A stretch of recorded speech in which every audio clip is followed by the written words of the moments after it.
Break के बाद आपका स्वागत है और चलिए फोकस करते हैं बजट से रिलेटेड कुछ खबरों पर। आगामी बजट में सरकार पैसेंजर सेगमेंट में बड़े बदलाव करने जा रही है। इसमें 75,000 से ज्यादा की आबादी वाले शहरों को ज्यादा तरजीह दी जाएगी। रेलवे बजट से जुड़ी एक्सक्लूसिव खबर लेकर जुड़ रहे हैं हमारे सहयोगी समीर दीक्षित। समीर, बताइए क्या जानकारी है आपके पास? आगामी यूनियन बजट में सरकार का रेलवे सेक्टर पर विशेष फोकस रहने वाला है। सूत्रों की माने तो वित्त वर्ष 2024-25 के लिए रेलवे के लिए सरकार तकरीबन 3 लाख करोड़ का बजटीय आवंटन कर सकती है।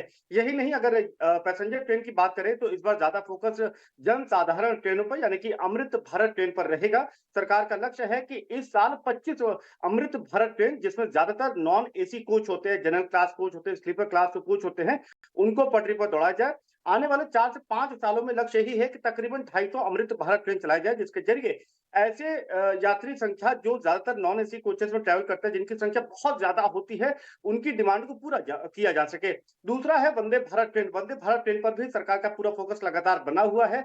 वंदे भारत जो चेयर कार बेस्ड ट्रेन है, 2 दर्जन से ज्यादा इस साल चलाने का लक्ष्य है। लेकिन सबसे दिलचस्प बात यह है कि पहली स्लीपर वंदे भारत ट्रेन का टेस्ट ट्रायल संभवतः इसी साल 15 अगस्त से पहले शुरू हो जाएगा और उसके बाद कोशिश ये की जाएगी कि तकरीबन आधा दर्जन या 8 से 10 वंदे भारत स्लीपर ट्रेनों को लंबी दूरी पर चलाया जा सके।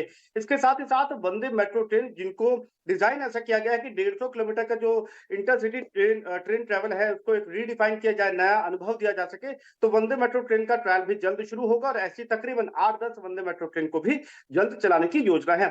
सरकार का चूंकि अमृत भारत ट्रेन पर फोकस है, लिहाजा 10,000 नॉन एसी कोचेस के प्रोडक्शन के लिए भी आदेश जारी कर दिया गया है। उसका भी जिक्र हम आगामी बजट में होता हुआ देख सकते हैं। एक और दिलचस्प बात यह है कि ये बहुत संभव है कि बजट में इस बात का जिक्र हो कि रेलवे ऐसे छोटे शहरों या कस्बों जिनकी आबादी संख्या 75,000 है या इसके आसपास है, तो उनको भी रेलवे पर जोड़ना चाहेगी, रेल नेटवर्क पर लाना चाहेगी।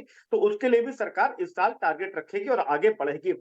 बात अगर माल ढुलाई की करें, फ्रेट रेवेन्यू की बात करें, तो कोशिश यह है सरकार की कि वित्त वर्ष 2024-25 में जो फ्रेट रेवेन्यू है वो पिछले साल के मुकाबले 20% उसकी बढ़ोतरी की जा सके और उसमें नए प्लेयर्स को शामिल करने के लिए सरकार नए सुपर ऐप की लाने की योजना कर रही है। सुपर ऐप के जरिए जो ट्रेडिशनल कस्टमर्स हैं, उसके अलावा जो नए प्लेयर्स जैसे e commerce entities, parcel booking वगैरह भी उनको आकर्षित किया जाएगा। तो कुल मिलाकर के एक बड़ा फोकस सरकार का यहाँ पर रेलवे सेक्टर पे और उसी की दिशा में कुछ बड़े ऐलान की हम उम्मीद कर सकते हैं।